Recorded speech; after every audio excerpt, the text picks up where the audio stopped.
Mari kita berdoa bersama.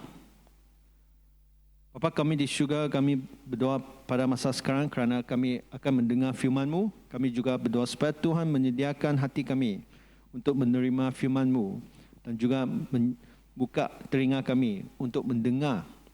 Dan kami juga berdoa supaya Tuhan mengajar dan memimpin kami di dalam kebenaran-Mu. Dan kami juga menjemput Roh Kudus untuk menjadi bimbingan di dalam firman-Mu supaya kita mengenal dan mengetahui kebenaran-Mu. Di dalam nama Yesus kami telah berdoa. Amin. Amin. Suatu hari ada dua orang kawan, mereka menjelajah sebuah hutan.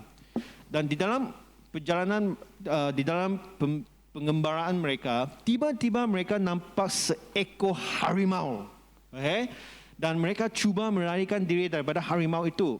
Nah, apa yang berlaku pada masa itu? Harimau itu juga mengejar mereka. Dan dua kawan itu, mereka takut dan salah satu daripada mereka, dia berkata, John, kamu harus berdoa untuk kita. Kerana kita di dalam situasi di sini, kita mesti berdoa supaya Tuhan boleh menyelamatkan kita. Okay, mereka berlari kan. Tiba-tiba mereka sampai di satu tempat, mereka tidak boleh lari lagi kerana mereka dihalang oleh sebuah macam bukit kah? Tidak bukit lah, mereka tidak dapat naik. Dan harimau itu berdiri di belakang mereka. Dan John berkata kepada kawan dia, saya tidak pandai berdoa, terutamanya di luar. Saya hanya pandai berdoa secara perseorangan sahaja. Jadi kawan dia berkata, kamu harus berdoa, kalau tidak kita akan mati. Jadi John pun berkata, okey, saya berdoalah. Tapi saya hanya tahu satu doa saja yang bapa saya selalu berdoa sebelum makan malam. Dan dia mula berdoa, Bapa kami di syurga, kami terima kasih untuk semua yang kita akan terima nanti. Biarlah kami bersyukur. Saya tidak tahu apa yang berlaku seterusnya, tetapi ini adalah satu cerita yang membuat kita berfikir bagaimana kita boleh memberi syukur kepada Tuhan di dalam keadaan yang susah. Okay? Terutamanya apabila kehidupan kita melalui tragedi. Okay. Di dalam 1 Tesalonika pasal 5 ayat 18, mengucap syukurlah dalam segala hal, sebab itulah yang dikehendaki Allah di dalam Kristus Yesus bagi kamu. Kalau kamu tengok di dalam ayat ini, Paulus memberitahu kita harus memberi syukur di dalam segala hal. Okay. Walaupun apa yang kamu tidak peduli apa yang kamu lalui, kita harus memberi syukur. Okay? Kerana di sini mengatakan bahawa di dalam semua segala hal. Dia bukan berkata kamu harus mengucap syukur untuk segala hal, tetapi di dalam hal itu. Nah, kalau kamu belajar ayat ini, saya boleh katakan ini adalah sesuatu yang sangat susah untuk kita buat, terutamanya apabila kita di dalam kesengsaraan. Kenapa? Bagaimana kita boleh memberi syukur apabila doktor berkata kepada kamu ada kanser?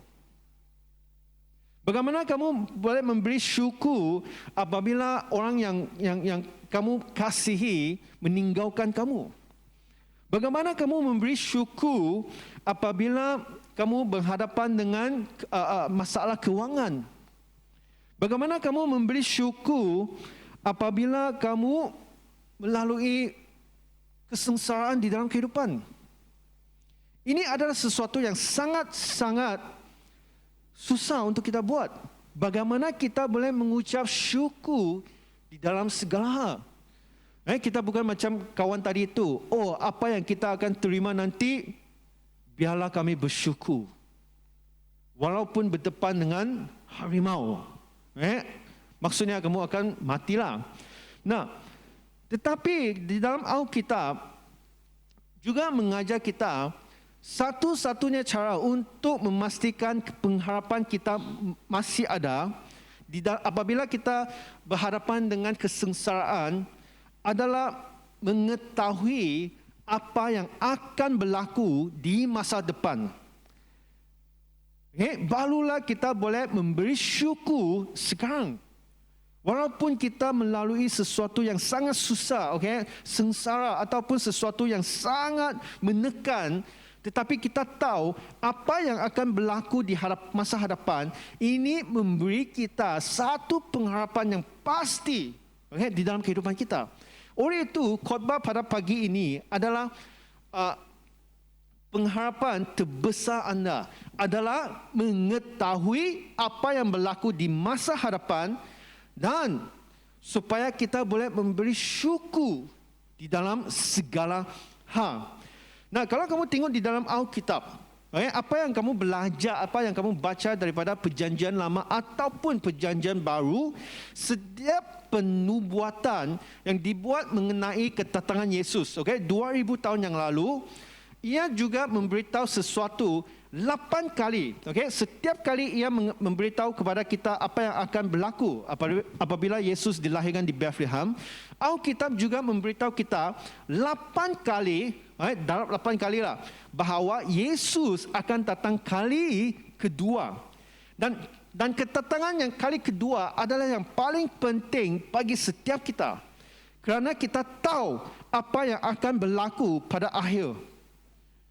Walaupun kita melalui sesuatu yang susah sekarang, tetapi apa yang akan berlaku memberi kita pengharapan supaya kita boleh mengucap syukur di dalam segala hal. Kerana kalau saya hanya mengajar kita, hari ini kita akan belajar 1 Tesalonika pasal 5. Di sini Paulus mengatakan kita harus mengucap syukur. Apa yang berlaku, jangan peduli, mengucap syukur sahaja. Susah untuk kita memberi syukur kerana kita tidak tahu berapa lamakah kita akan bersengsara, berapa lamakah kita akan berhadapan dengan masalah itu. Tetapi apa yang kita tahu sekarang adalah apabila Yesus datang kali yang kedua, Dia memberi kita satu pengharapan yang terbesar di dalam kehidupan kita. Oleh itu, barulah kita boleh mengucap syukur. Amin. Amin. Jadi kalau kamu tengok di dalam Zakaria pasal 13 dan 14, ini adalah sesuatu yang memberitahu kita tentang Tuhan memberi pengharapan kepada setiap kita. Apa yang akan berlaku di dalam Yerusalem, di dalam Zakaria pasal 13 dan 14 adalah memberitahu kita bahawa kemenangan yang terakhir, bahawa Tuhan menjadi raja di Yerusalem. Yesus menjadi raja dan memerintah kesemuanya. Ini apa yang ditulis dan diberitahu daripada Zakaria pasal 13 dan 14. Dan hari ini kita akan belajar tiga perkara tentang sesuatu apa yang akan berlaku apabila Yesus datang. Nah, yang pertama adalah akses kita kepada Tuhan ini terjamin. Kita tidak perlu lagi macam perjanjian lama harus mempunyai imam untuk menolong kita berdoa. Sekarang kita berdoa sahaja, Tuhan terus menjawab. Kenapa? Kerana di dalam ayat 2, dalam ayat 2, di sini mengatakan bahawa Tuhan akan membasuh, membersihkan segala dosa dan kecemaran. Maka pada waktu itu demikianlah firman Tuhan semesta alam, aku akan melenyapkan nama-nama berhala dari negeri itu sehingga orang tidak menyebutnya lagi. Juga para nabi dan roh najis akan kusingkirkan dari negara itu. Nah, apa yang akan berlaku adalah apabila Yesus datang, Dia akan membasuh semua dosa. Dan pada masa itu, dalam ayat 9, Ia berkata, aku akan menaruh yang seperti itu dalam api dan akan memunikan mereka seperti orang memunikan perak. Aku akan menguji mereka seperti orang menguji emas. Mereka akan memanggil namaku dan aku akan menjawab mereka. Apabila mereka memanggil namaku, Tuhan berjanji aku akan menjawab. Aku akan berkata, mereka adalah umatku. Mereka adalah umatku. Kamu adalah umat Tuhan. Dan mereka akan menjawab, Tuhan adalah Allahku. Semua ini telah berlaku pada masa Yesus disalibkan di atas kayu salib. Dan pada masa itu, selepas 3 hari Yesus dibangkitkan, kita mempunyai akses kepada Tuhan. Kita tidak lagi melalui imam di mana mereka menolong kita berdoa, menolong kita untuk membersihkan dosa. Tetapi sekarang kita telah menjadi umat Tuhan dan kita mempunyai akses terus kepada Tuhan. Di mana apabila kita memanggil nama Dia, Dia akan menjawab kita. Jadi kita tidak lagi ditinggalkan macam anak yatim. Kita tidak lagi dipanggil sebagai orang yang berdosa. Tetapi kita diangkat menjadi anak-anak Tuhan. Ini adalah yang terpenting kerana akses kita terjamin. Kerana Yesus telah berkata, apabila engkau memanggil namamu, aku akan menjawab. Jadi sebagai seorang Kristian, apabila kita berdoa, fikir. Kerana di dalam Alkitab, Tuhan telah berkata, aku akan menjawab. Kerana mereka adalah umatku dan aku akan menjawab bahawa Tuhan adalah Allahku. Ini adalah yang pertama. Nah, yang kedua, kenapa kita ada pengharapan yang besar apabila Yesus datang balik? Yang kedua adalah penampilan Kristus yang mulia di bumi. Nah, apabila Yesus datang kali kedua, penampilannya menunjukkan kepada kita kemuliaannya. Ini adalah yang penting. Kerana Yesus datang untuk memerintah dunia dalam keadilan dan kebenaran Tuhan. Dalam ayat 3, pasal 14 ayat 3, kemudian Tuhan akan maju berperang melawan bangsa-bangsa itu seperti ia berperang pada hari pertempuran. Nah, apa yang berlaku pada masa pertempuran besar? Pertempuran akhir di antara Tuhan dengan syaitan. Pada masa itu, Tuhan akan berperang bagi kita.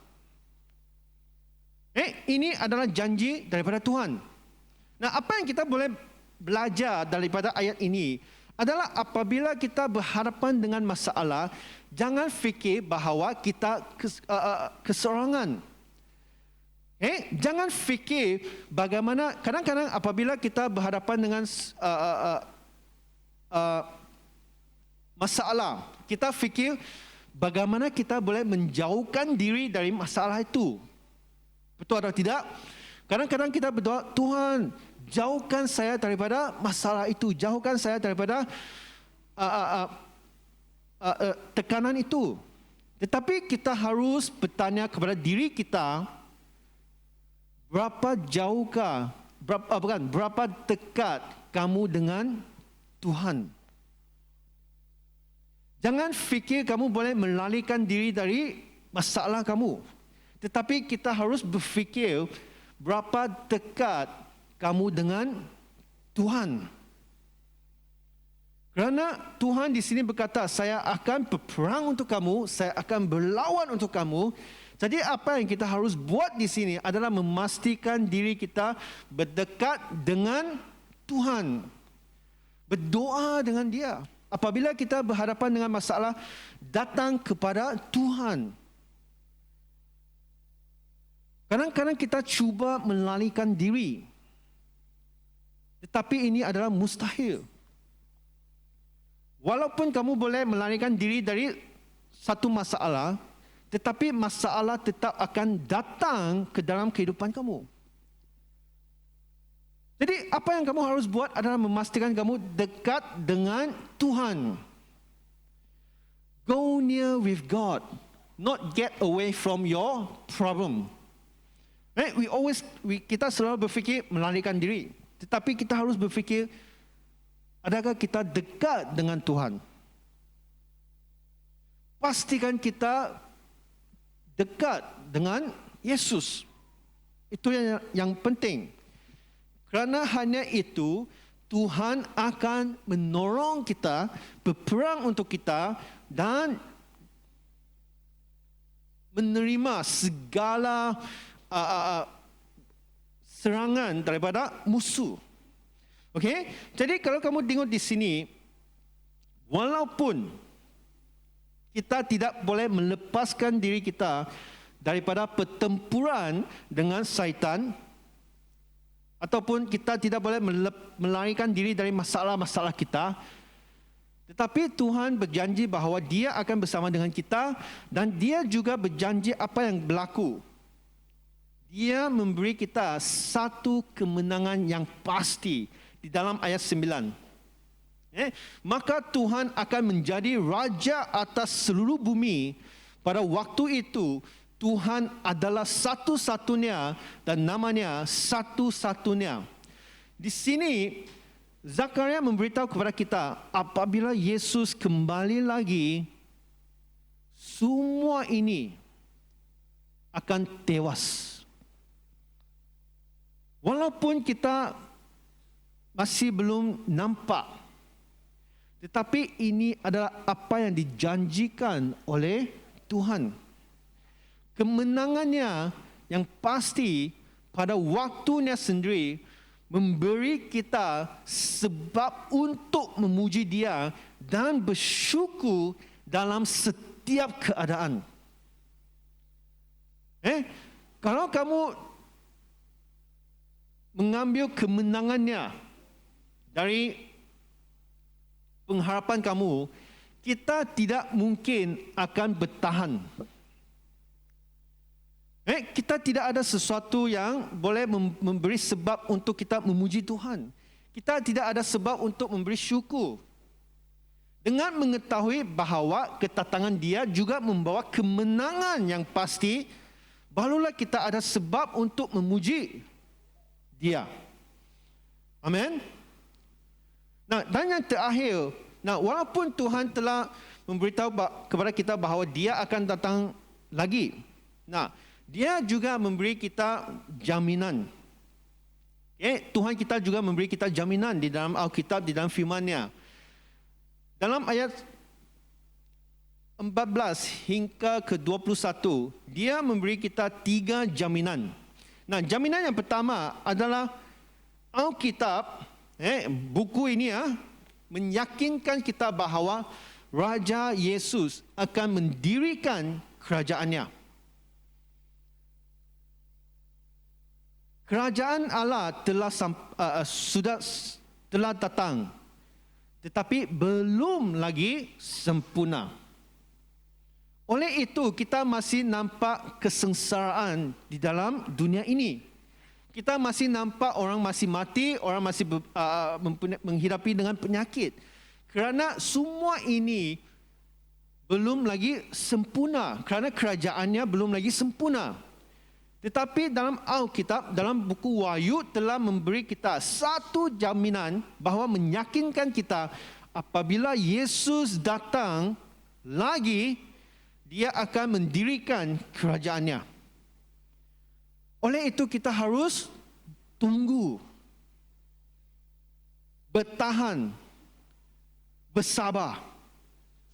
Yang kedua, Alkitab juga meyakinkan kita bahawa Raja Yesus, bahawa kita meyakinkan kita bahawa semua bangsa akan menyembah Raja Yesus. Kerana dalam ayat 16 hingga 19 mengatakan bahawa semua orang akan datang menyembah Tuhan. Penubuatan ini belum lagi terjadi. Kenapa? Kerana di dalam buku Wahyu juga mengatakan bahawa semua bangsa, semua orang.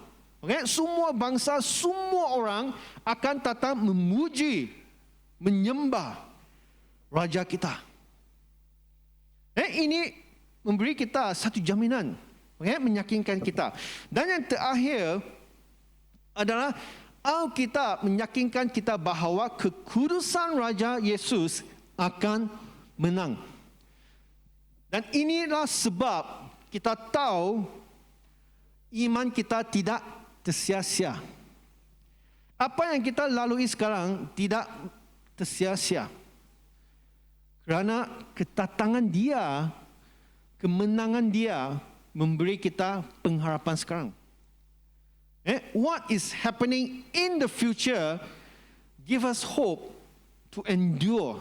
Memberi kita pengharapan untuk bersabar sehingga Yesus datang.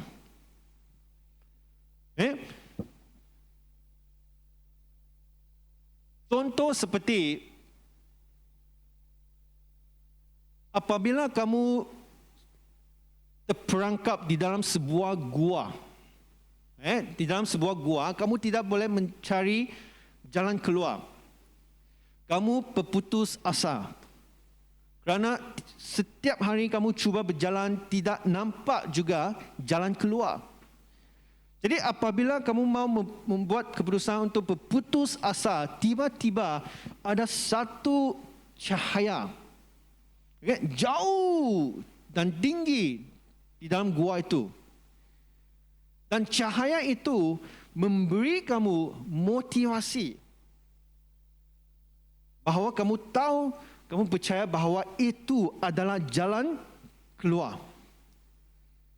Tetapi sebelum kamu boleh sampai ke jalan keluar itu, sebelum kamu boleh sampai ke cahaya itu, kamu harus mula berjalan, mendaki, sehingga kamu sampai ke cahaya sana. Sama dengan apa yang dijanjikan di dalam Alkitab, bahawa Alkitab telah memberikan kita cahaya itu. Apa yang kita harus buat sekarang adalah kita harus berusaha, berupaya untuk berjalan berhadapan pergi ke arah cahaya itu. Walaupun kamu sudah nampak, tetapi kamu belum lagi sampai. You see it, but you have not reached it. You have to work all your way up to there. Kamu harus bekerja sehingga kamu sampai ke cahaya itu. Tetapi apa yang pasti pada masa itu adalah cahaya itu memberi pengharapan kepada kamu. Sama dengan apa yang dikatakan pada hari ini adalah Yesus adalah cahaya itu. Dan apa yang kita harus buat adalah fokus kepada cahaya itu dan mula berjalan, bertahan, bersabar sehingga kita mencapai cahaya itu. Barulah kita boleh, yang ditunjukkan oleh Paulus, 1 Tesalonika pasal 5 ayat 18. Barulah kita boleh membeli syukur di dalam segala hal.